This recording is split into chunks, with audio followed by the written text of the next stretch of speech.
Estimados hermanos, sean ustedes bienvenidos a esta su sección del encuentro con Cristo. La reflexión, el estudio de la palabra de Dios, que es este encuentro vivo con Cristo nuestro Señor, que incide en la vida de cada uno de nosotros como cristianos. Primero vamos resolviendo la tarea que habíamos dejado en nuestra clase anterior. Habíamos visto los tres medios a través de los cuales Dios se revela: a través de la creación, a través de la historia y a través de su palabra. Y les habíamos dejado tres citas bíblicas que en su propia Biblia, en su propia Sagrada Escritura, las hubieran buscado, las hubieran leído y ustedes hubieran identificado cuál de estas tres citas coinciden o justifican a estos tres medios a través de los cuales Dios se revela. Por lo tanto, por la creación, ubicamos el texto de Romanos capítulo 1, versículos del 19 al 25. Por la historia, en la primera carta del apóstol San Juan, capítulo 1, versículos del 1 al 4. Y a través de su palabra, en la carta a los Hebreos, capítulo 1, versículos del 1 al 3. Esperamos que la búsqueda, la lectura y la meditación de estos textos les haya ayudado a ustedes a comprender la clase anterior. Ahora, el tema de nuestra lección del día de hoy se titula Las etapas de la revelación divina. Una vez que hemos comprendido la definición de la revelación divina, que no es otra cosa que la manifestación amorosa de Dios nuestro Padre que incide en la historia del hombre, ahora vamos a ver cuáles fueron las etapas que Dios nuestro Señor ha pasado para que se nos da a conocer. Primero, vamos viendo que Dios, que se da a conocer a nosotros, ha utilizado una primera etapa. ¿Cómo se llama esta primera etapa? Se llama la preparación. Preparación para la revelación divina. Aquí es donde vamos a echar mano de lo que nosotros llamamos la historia de nuestra salvación, contenida sobre todo en la historia del pueblo de Israel. Primero, hermanos, vamos viendo que Dios nos va preparando para la plenitud de su revelación a través de la creación, a través de las cosas creadas.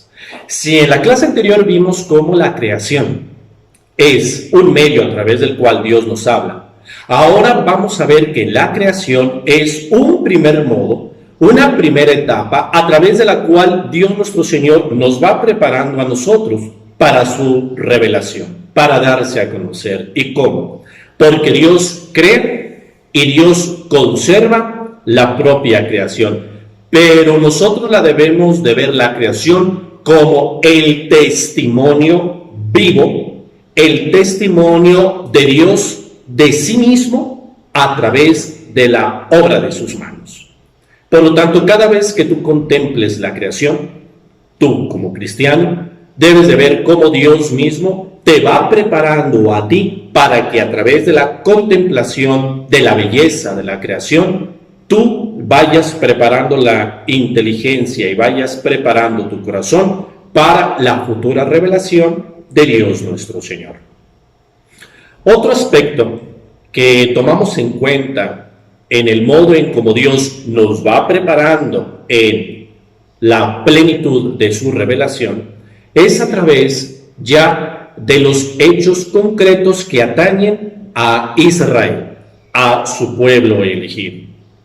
De hecho, hermanos, vemos cómo a través de eventos fundamentales, nosotros le podemos llamar eventos fundacionales, es decir, que dan identidad plena a Israel, ahí es donde Dios ya va preparando la plenitud de su revelación. Primero lo tenemos con Abraham. Abraham, el padre de la fe. Con Abraham, Dios establece un primer pacto, una primera alianza. Luego, en el siguiente punto, llegamos a Moisés. Es a través de Moisés en donde Dios en el monte Sinaí establece con su pueblo, una vez que lo ha liberado de la esclavitud de Egipto, establece también con él un pacto, una alianza. Luego tenemos la etapa de los jueces, cuando Israel apenas está tomando posesión de la tierra prometida, y con cada uno de los jueces Dios establece también un pacto. Luego tenemos ya la etapa de los monarcas, de los reyes, comenzando por David. Y ciertamente como a través de la descendencia davídica, Dios va refrendando este pacto, esta alianza, para llegar a la etapa de los profetas. Y como con los profetas Dios vuelve a recordar una vez más esa alianza frente a la rebelión de Israel, la rebeldía frente a su alianza. Fíjense bien, como todos en estas etapas particulares del pueblo de Israel, Dios va preparando una revelación plena. ¿Y cómo? Primero, tenemos que ver que la esencia de la alianza de Dios para con su pueblo se resume de la siguiente manera: tú serás mi pueblo, yo seré tu Dios. Esa es la esencia del pacto, la esencia de la alianza. Entonces, ¿cuál va a ser la característica fundamental del cumplimiento de ese pacto, de esa alianza? Porque de antemano sabemos que Dios no se echa para atrás. Dios lo que dice, lo cumple. En el caso de Israel, para llevar a cabo esa alianza, tenía que cumplir lo que él se comprometió, que no es otra cosa de reconocer a Yahvé como el único Señor, su único Dios, y vivir conforme a lo que Yahvé, su Dios, le indicaba. Hermanos, aquí entramos a lo que debemos de entender por pacto, por alianza. Fíjate que normalmente entendemos por un pacto, una alianza, un acuerdo entre dos partes iguales. Pero aquí sabemos muy bien que las dos partes no son iguales. Dios Todopoderoso quiere una alianza con un pueblo. Por lo tanto, aquí debemos de salvaguardar la iniciativa que Dios tiene de haber escogido a un pueblo pequeño. Porque ciertamente en la historia de Israel ha habido pueblos mucho más fuertes, mucho más numerosos, con una cultura y una historia mucho más desarrollada, como Egipto, Babilonia, etc. Y sin embargo, Dios quiso ese pequeño pueblo, libremente lo escogió. Por lo tanto, en esta primera etapa, en esta preparación, le llamamos antigua alianza, antiguo pacto. Cuando la Sagrada Escritura, siglos más tarde, se traduce del griego al latín, esta parte de lo que ya nosotros los cristianos vemos como la etapa preparatoria de la revelación plena, lo que nosotros ya hablamos de la parte de la Sagrada Escritura que corresponde a Israel, se le tradujo como el Antiguo Testamento. Pero, ¿qué significa entonces testamento?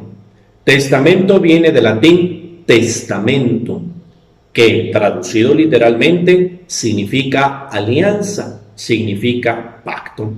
Por lo tanto, cuando tú escuchas Antiguo Testamento, inmediatamente tu mente te debe de remitir su significado antiguo, su significado literal, antiguo pacto, antigua alianza. Por lo tanto, en tu Biblia, la Biblia que tienes en tus manos, la Biblia que tienes en tu hogar, la Biblia, la Sagrada Escritura que se lee en la iglesia, su parte que corresponde al Antiguo Testamento es la parte que corresponde a la antigua alianza, el antiguo pacto, el primer acuerdo que Dios tiene con Israel.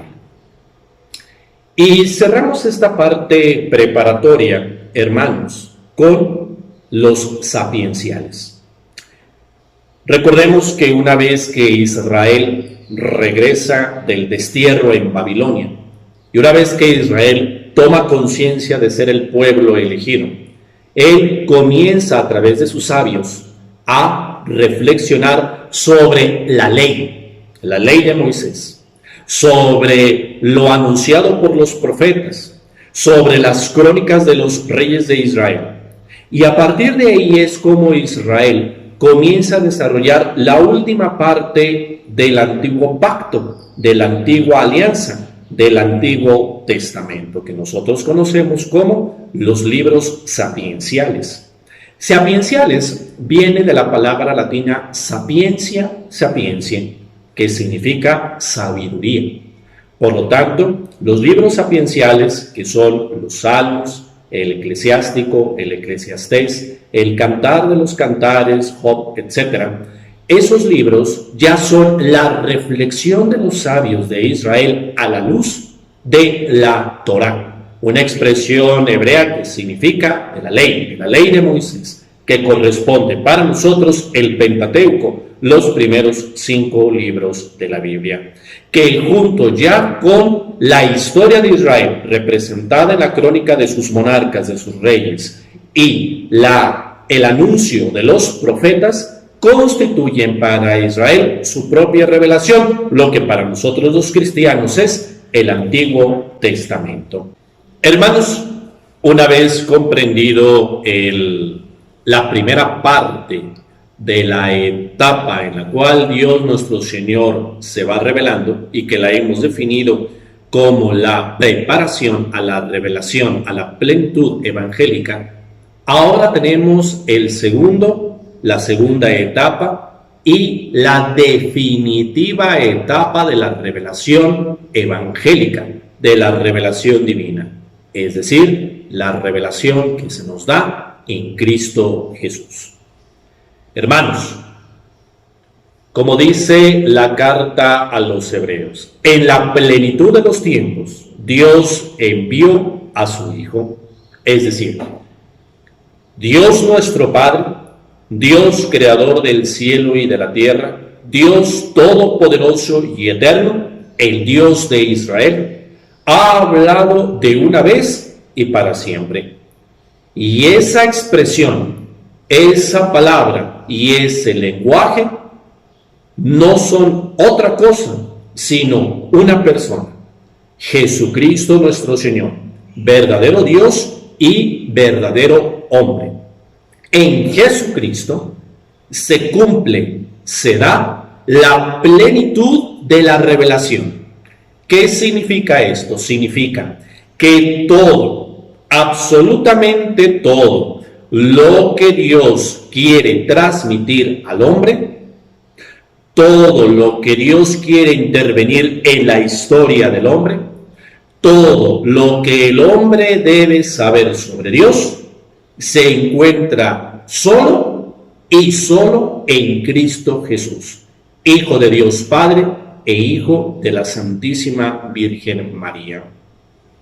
Por eso, hermanos, nosotros los cristianos vemos en el nuevo pacto, en la nueva alianza, en el Nuevo Testamento, la expresión viva de la palabra del Padre en Jesucristo nuestro Señor. Consideramos que la esencia del Nuevo Testamento son los 4 evangelios. ¿Por qué? Porque en los 4 evangelios ustedes pueden ver y escuchar la palabra y la obra de Jesús, las palabras, las enseñanzas y los hechos de nuestro Señor Jesucristo. Porque a través de las palabras, de las enseñanzas, de los hechos concretos de Dios nuestro Señor, es como Dios nos habla, es como Dios se transmite, es como Dios nos da a conocer su voluntad. Y de manera muy especial, de manera muy concreta y de manera esencial, la palabra y los hechos de Jesús que nos dan a conocer la voluntad del Padre se dan en lo que nosotros llamamos el evento pascual: la pasión, la muerte, la resurrección, la ascensión de nuestro Señor Jesucristo y el envío de su Santo Espíritu en Pentecostés. Es providente, hermanos, cómo estamos ahorita reflexionando sobre este tema en este tiempo litúrgico que estamos viviendo. la Pascua. 50 días, en los cuales los cristianos de manera alegre vivimos el triunfo de Cristo sobre el pecado y sobre la muerte con su resurrección. Y que dentro de unos días vamos a celebrar su gloriosa ascensión al cielo. Y que al finalizar estos días del tiempo de Pascua celebraremos la venida del Santo Espíritu de Dios, el Espíritu Santo. Hermanos, es que estos eventos fundamentales en la vida de Jesús, desde su pasión y su muerte, pasando por su resurrección, su ascensión, tienen su culminación con el envío de su propio Espíritu, del Espíritu de su Padre, el Espíritu que constituye a la Iglesia, el cuerpo místico de Cristo, el nuevo pueblo de Dios, el nuevo Israel. Por eso, hermanos, nosotros al contemplar, al vivir, al meditar el evento fundamental pascual de la vida de Jesús, estamos viendo cómo el Padre Celestial, a través de Jesús, nos da a conocer la plenitud de su revelación. Es decir, tú cuando lees en la Biblia la pasión, la muerte, la resurrección, la ascensión y Pentecostés, tú estás leyendo, estás comprendiendo, estás estudiando lo que Dios Padre quiere que tú sepas a través de su Hijo Jesús. Hermanos, por lo tanto, ya el Nuevo Testamento, como plenitud de la revelación evangélica, la plenitud de la buena nueva, la plenitud de la voluntad del Padre expresada a través de su Hijo Jesús, esta misma palabra de Dios ya es para nosotros los cristianos y para todos los hombres que la quieran aceptar y vivir, luz para su vida, luz que disipa las tinieblas de su pecado. Y al mismo tiempo esa luz los guía en su camino, a veces no tan claro, a veces en medio de dificultades, pero los guía hacia la vida eterna. Por lo tanto, en todo el Antiguo Testamento, desde los Evangelios hasta su conclusión en el libro del Apocalipsis, nosotros los cristianos vemos cómo el Nuevo Testamento es el cumplimiento de las profecías que se contienen en el Antiguo Testamento. Hermanos, ¿qué concluimos de esta clase? ¿Qué concluimos de lo que hoy hemos aprendido? Primero, que la revelación divina tiene dos etapas. Una preparatoria, contenida en el Antiguo Testamento, y una que es la segunda, la plenitud de esa revelación evangélica, que es contenida en el Nuevo Testamento. Pero debemos de tener cuidado. No debemos de establecer una dicotomía entre Antiguo Testamento y Nuevo Testamento. Ambos forman una sola Biblia. Ambos forman una sola Sagrada Escritura. Ambas son palabra de Dios.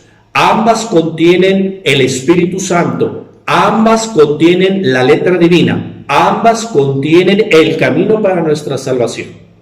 La única diferencia está en que ambas son complementarias, en que el Antiguo Testamento se cumple en el Nuevo Testamento y que el Nuevo Testamento es plenitud del Antiguo Testamento. Por lo tanto, la Iglesia la estudia, la lee, la medita, la enseña siempre junta. Y tú como cristiano siempre debes de leer la Sagrada Escritura siempre en comunión de ambos testamentos, porque ambos hablan de Cristo nuestro Señor. En el Antiguo Testamento a manera de anuncio, a manera de imagen, y en el Nuevo Testamento a manera de una realidad plena. Una segunda conclusión de esta clase, hermanos, es que con Jesucristo se cierra la revelación. Nosotros los cristianos ya no debemos de esperar ninguna clase de revelación pública hasta la parucía. ¿Qué significa la parucía? Hasta cuando llegue el día del juicio final, hasta cuando llegue Cristo como supremo juez, como rezamos en el credo, a juzgar a vivos y muertos. Por lo tanto, los cristianos debemos de tener mucho cuidado cuando se nos quieran presentar, entre comillas, ciertas revelaciones públicas que pretendan corregir o aumentar lo ya contenido en la Sagrada Escritura. Eso lo debemos de desechar, eso lo debemos de ignorar. Pero viene una pregunta, entonces, padre, ¿cómo debemos de entender las revelaciones privadas? Por ejemplo, las revelaciones que incluso sirven de base para nuestras devociones. Por ejemplo, la revelación del Sagrado Corazón a Santa Margarita María de Alacoque, la revelación de la Divina Misericordia hacia Santa Faustina Kowalska, o cómo entender las revelaciones de nuestra Santísima Madre, la Virgen María, por ejemplo, a San Juan Diego, a Santa Bernardita Subirú o a los pastorcitos de Fátima. ¿Cómo entenderlo, Padre? Fíjate bien. A esto nosotros le llamamos revelaciones privadas.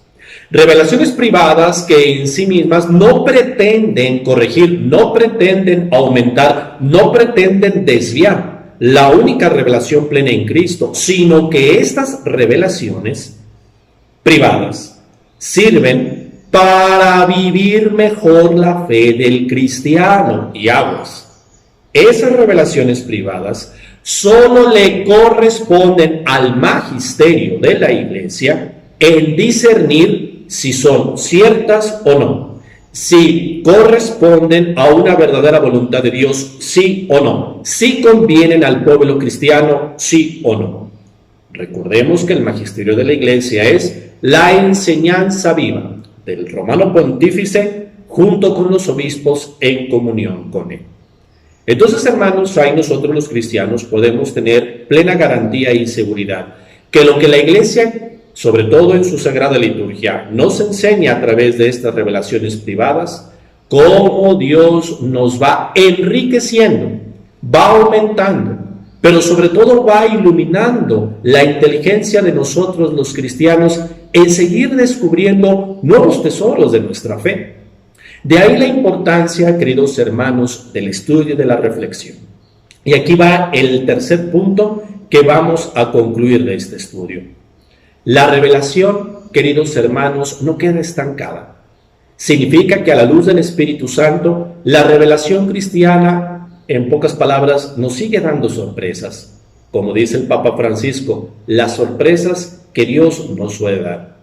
Aquí nos ayuda una imagen de Cristo en uno de sus evangelios que dice: el reino de los cielos se parece a un padre de familia que de un baúl saca cosas nuevas y cosas antiguas. Hermanos, el baúl significa el depósito de la fe, la Sagrada Escritura, la Sagrada Tradición. El padre de familia representa el magisterio de la Iglesia, la labor de los exégetas, es decir, los estudiosos de la Biblia, la labor de los teólogos, que se encargan de la reflexión de Dios a la luz de la razón natural.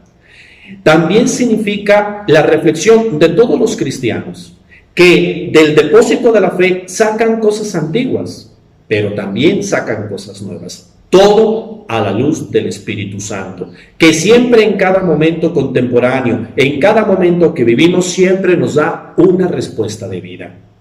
Hermanos, aquí concluimos con nuestro tema. Y para cerrarlo, vamos a dejar la tarea. Piense bien. ¿Cuál va a ser la tarea del día de hoy? Va a ser también muy sencilla. Fíjense bien. Van a ustedes a buscar en su Biblia lo siguiente. Primero, en la parte que corresponde al Pentateuco, a la ley de Moisés, a la Torá, que para nosotros es Génesis, Éxodo, Levítico, Números y Deuteronomio, en alguno de estos 5 libros de la Biblia, tú simplemente vas a buscar una cita bíblica que a ti te anuncie la llegada del Mesías, que a ti te anuncie la llegada de Jesús el Señor. Igual manera, en el libro de los profetas, busca una cita muy sencilla, que hable sobre la llegada del Mesías.